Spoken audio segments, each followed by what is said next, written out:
Well, it's about that time. Start working on the wadded up mess. Got this thing, well, it's kind of handy that we got this retaining wall here, because you back this thing up, it puts it right about perfect to work on from ground level. If it wasn't for the fact that I had to pull everything off to get done what I need to do, it wouldn't, like when I work on a 7300, or when I worked on a 7300. Actually, I made a video of that, putting a water pump on the 7300. I just put a pallet on the forks on the forklift to make a work platform, but kind of need the forklift to lift all this crap off, so that was out of the question. So this works out pretty good. But got the AC condenser checked out. This is the one. Obviously, this is all the stuff that I bought off the parts combine in Ohio. The one thing gonna have to do with this is this lower fitting. I don't know what kind of Sasquatch motherfucker they had at the factory putting this thing together, but that was so tight. I had 2 wrenches. Actually, I was using 4 wrenches. I had the 2 wrenches I needed, and then I had 2 wrenches locked on the end of them to extend them to use for leverage, and I still couldn't get that fitting undone. And I tried pouring a little bit of heat to it, but I didn't want to heat it too much and start melting solder and stuff, so I didn't know what else to do except for cut the fitting off to get this out of the frame, and I scored the threads a little bit. But my hopes are that the fitting on the junk condenser is good enough we can sweat that off and sweat that on here to fix it. But outside of that, the AC condenser is checked out fine. The oil cooler checked out fine. The radiator, on the other hand, not so much. He got, if I can get it out where you can see it. Un momento.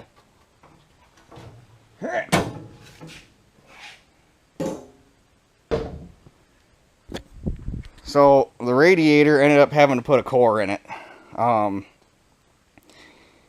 He was been kind of busy, so it took him about 4 days to get to it. He called me, and I kind of had a feeling it was going to be bad news when I got this thing all cleaned up and got all the coolant out of it, because it just looked like the nastiest baby shit brown mud you've ever seen in your life inside that radiator.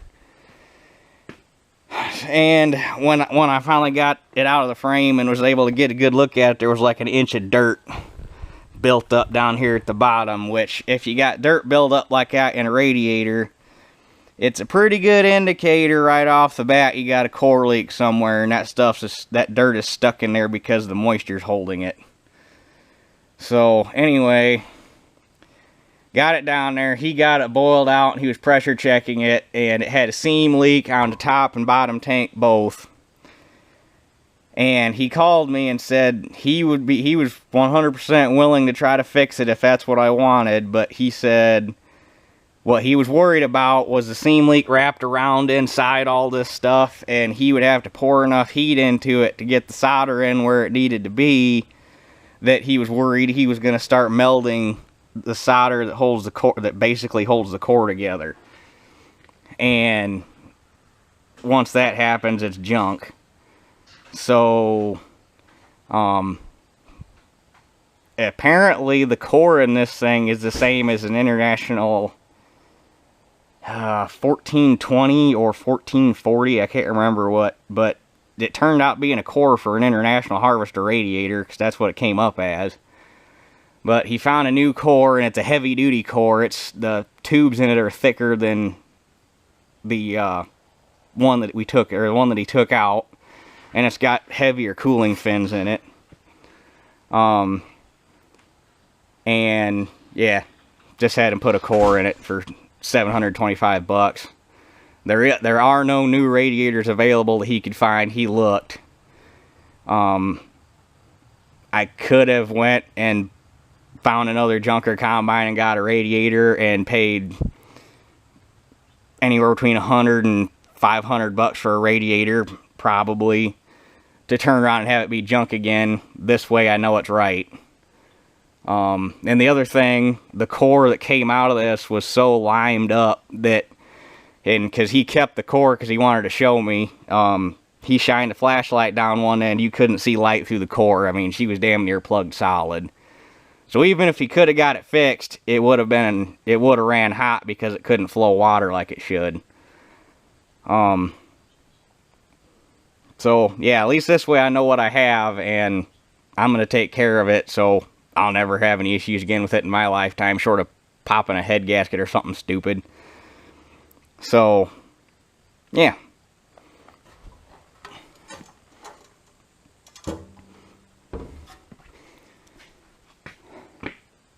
Not the greatest news in the world, but... And it also... The guy that done this, he's done... probably every radiator we have on the property. He's done my 66... I think the 77 and the Super 55 are really the only tractors we haven't had the radiators out of. He's done the 1600, the 1800, both 19s. He's done my white. Nope, he didn't do the white. I ended up having to buy a radiator for that because that one was so screwed up. He couldn't even fix it. But he had to fix the one that they sent me because they didn't crate it right and they smashed the top tank in. So he still ended up fixing the one on the white. He's done the 7300, he's done the 525, he's done all but 2 radiators we have on the farm that I know of. But he's fucking great. It's bad that he knows me by name. I walked in there, he's like, "Hey Ethan," "Hey Steve." But it's one of them deals where it kind of makes you sad. I was down there talking to him yesterday when I picked this thing up. And, I mean... in a way, it's good news for him. He's had more work on these radiators and things than he knows what to do with. But he said it's kind of bad because counting him, there were about 6 radiator shops within about 100 miles of here. 5 of them closed up and he's the last one left. All within a year. And it's not like there's no work because he's been slammed. He had stacks of radiators down there he had to get on. So I'm glad I got this down there when I did, or I'd been waiting. But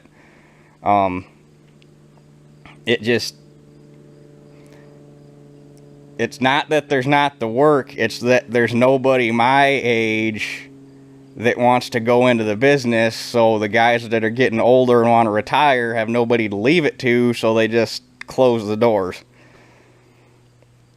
So it's kind of scary that the days of being able to fix stuff like this might be coming to an end.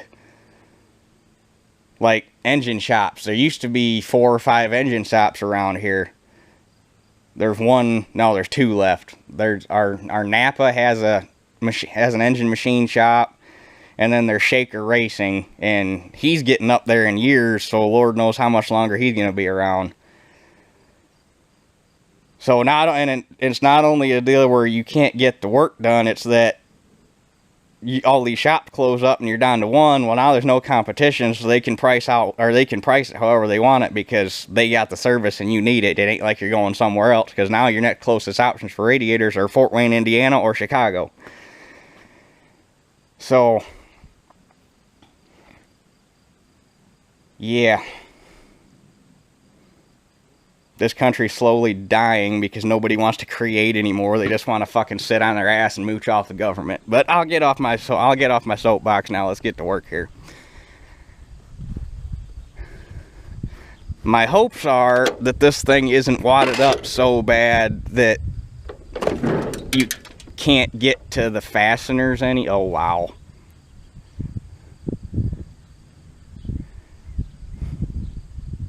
That's about all you can say about that. That's some serious carnage, boys and girls. Holy shit.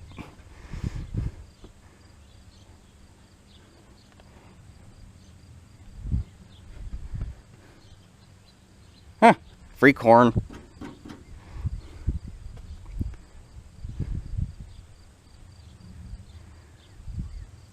The good news is, let's see,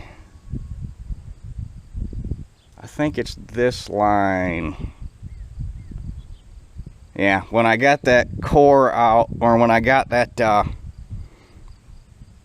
when I got the AC condenser out of that parts, or that parts AC condenser, when I took it out of the frame to take it down there, and I was having issues with it, that's the nut I had to cut. Well, in order to get the nut to where I could cut it, I had to cut that tube, and I was hoping that the one in this machine was good and I could reuse it. It's just got one little kink there, so that'd be easy enough to straighten out. So as long as it comes apart okay, and that fitting is good, so we can sweat that off and fix that condenser. But that oil cooler's junk, that condenser's obviously junk, the radiator is junk. This is all sheesh. Schmucked is the best way to describe it. And then somehow it did not bend that shaft.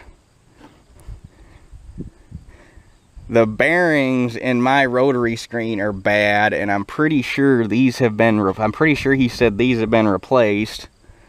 And this shaft is straight. And I got the pulley that needs to go here that drives off of that to drive the rotary screen. So I'm probably going to pull the shaft out of this and put in my rotary screen and put my screen on and use my frame.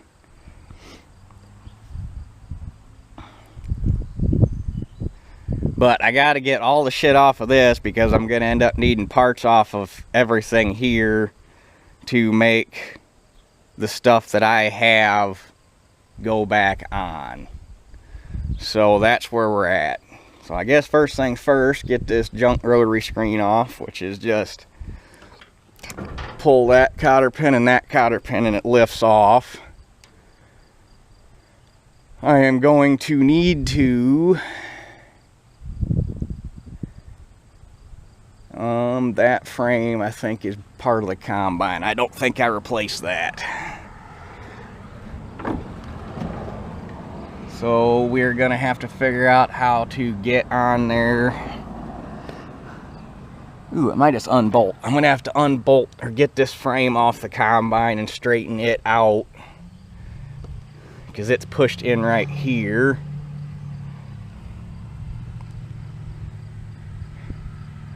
Well, like I say, let's just start tearing it apart and we'll see how things go.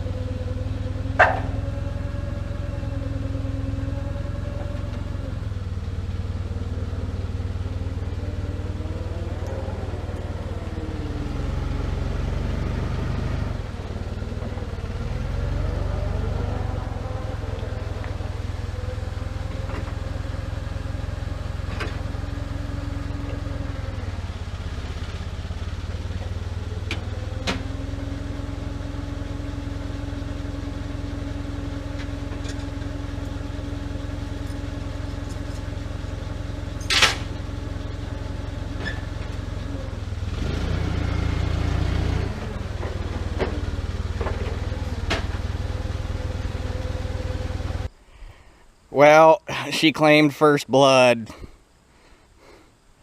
It ain't bad. I just tore my cuticle a little bit on my thumb, but I was in there popping that line loose, and I had both wrenches together so I could squeeze them together with one hand, and it was really tight. And I was actually squeezing them with both hands, but I had them situated in the way where you can wrap both hands around them and squeeze your hands to pull the wrenches together. And whole time I'm like, when this breaks loose, I'm gonna smash my finger. When this breaks loose, I'm gonna smash my finger. Well, it broke loose and I smashed my finger.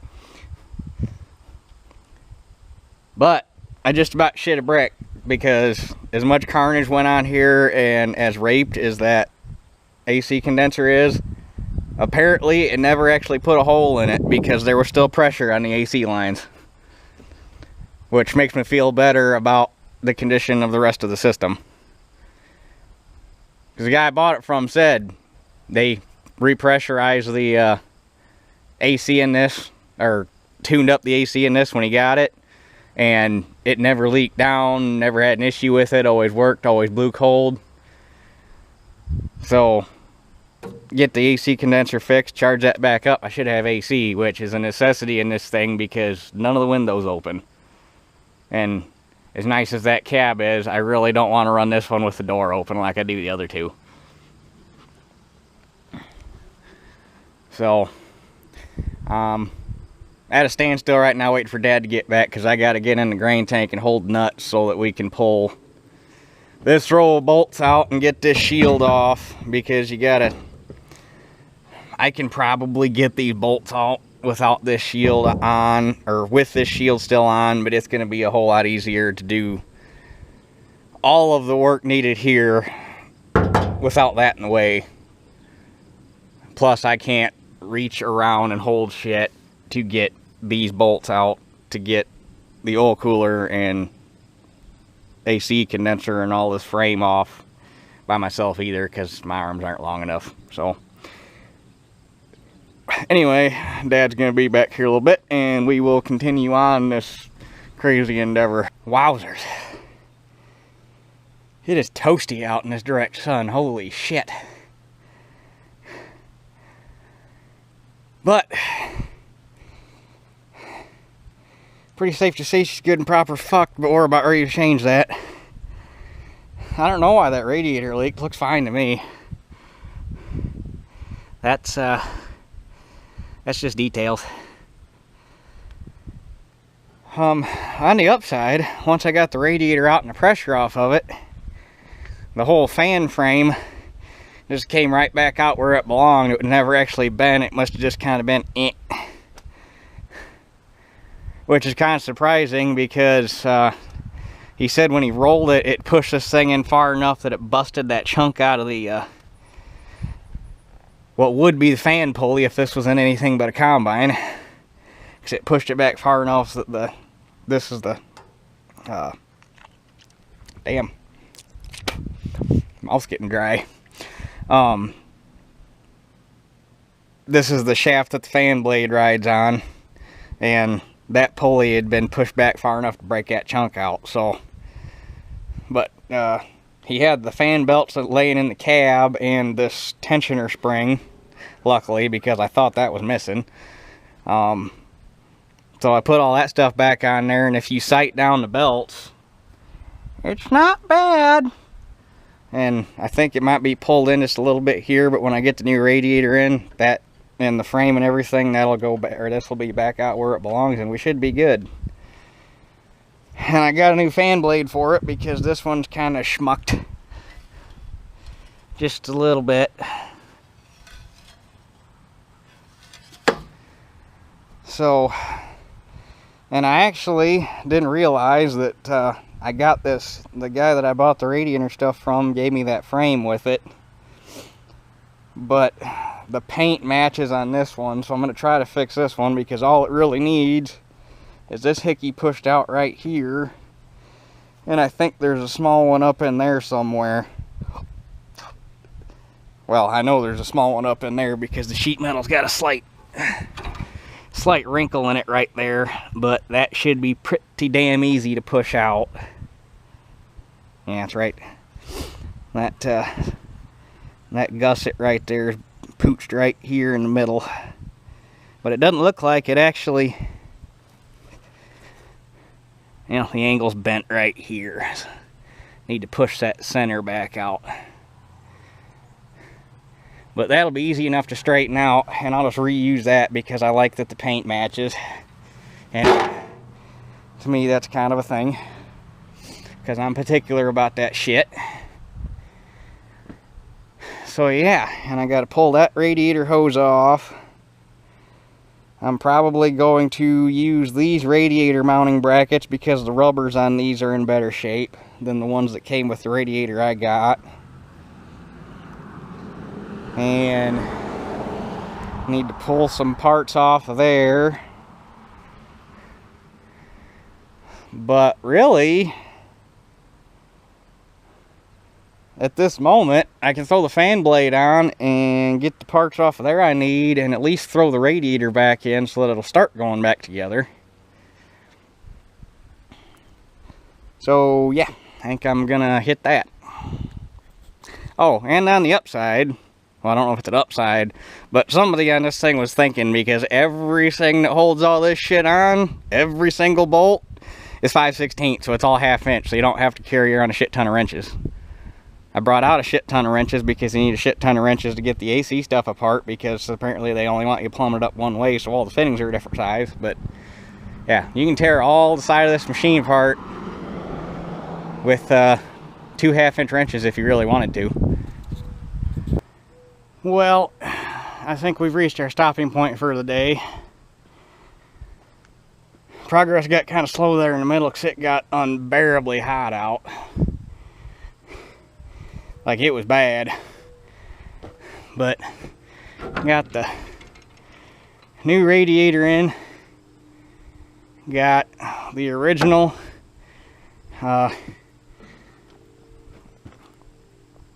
rotary screen frame back on. I guess that's not the rotaries, that's the side frame for the whole shebang out here, but that's back on and straightened out. Got the new oil cooler and AC condenser door on. Still got to get the condenser and the cooler mounted, but that goes in and it fits good. And we got the railing all straightened out. Had to unfortunately put a little bit of heat to it, so I have to clean that paint off and prime it. And I got to call and order some parts Monday, so I might get a can of touch-up paint.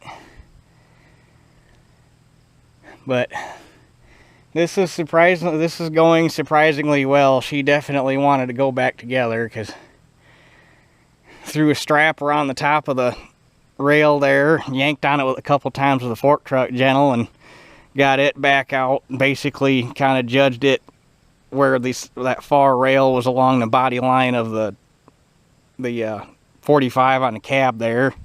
Got that all straightened out, which put this rail pretty much straight up and down with the frame. And then these rails pretty much pushed back in where they needed to go without any struggle. And then I straightened this out as much as I could in the press, and then we got it put back on and got everything put together loose and hooked onto this with a fork truck and yanked on it a couple times in a couple different places and got it all straightened back out where it needs to be.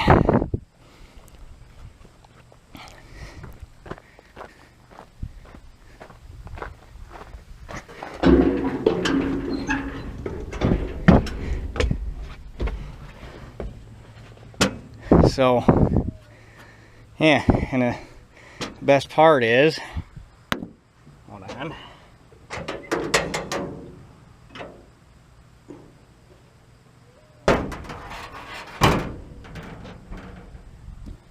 now the hood fits like it should, which is handy. The lower hood ain't gonna fit anymore because it was all wadded up down here and it needs straightened out and needs to have some welding done on it, but the top fits perfect. All I gotta do is fix this wire that goes to this sending unit, which should be for the coolant level, because the actual temperature sending unit is in the block somewheres. At least it should be in the block somewhere. That would make out right there, that guy right there. So yep, with any luck at all, I got to go first thing in the morning and grab a couple jugs of antifreeze. And with any luck, by tomorrow afternoon, she'll be running and driving to the point where you don't have to worry about it overheating and doing major engine damage, which will be great. And then after that, we are probably going to have to figure out why in the heck it won't shift. Because that's the shifter. And all it does is engage them two paws there and move them back and forth. And then you go over and move into that front one and move it back and forth. And that's how you get your gears. And those are your push-pull cables. And I'm hoping that it's like hopefully something stupid and it's like froze up on that pivot bolt and not actually froze up on the cables, because those cables are probably a little on the salty side if you had to replace them. But yeah, so, and I was gonna hook these hoses back up, but they're a little on the meh side, so I'd kind of like to replace them. So probably gonna replace these tomorrow, which this one kind of sucks. I gotta pump the oil out of the tank, or drain the oil out of the tank at least down far enough to get this hose off.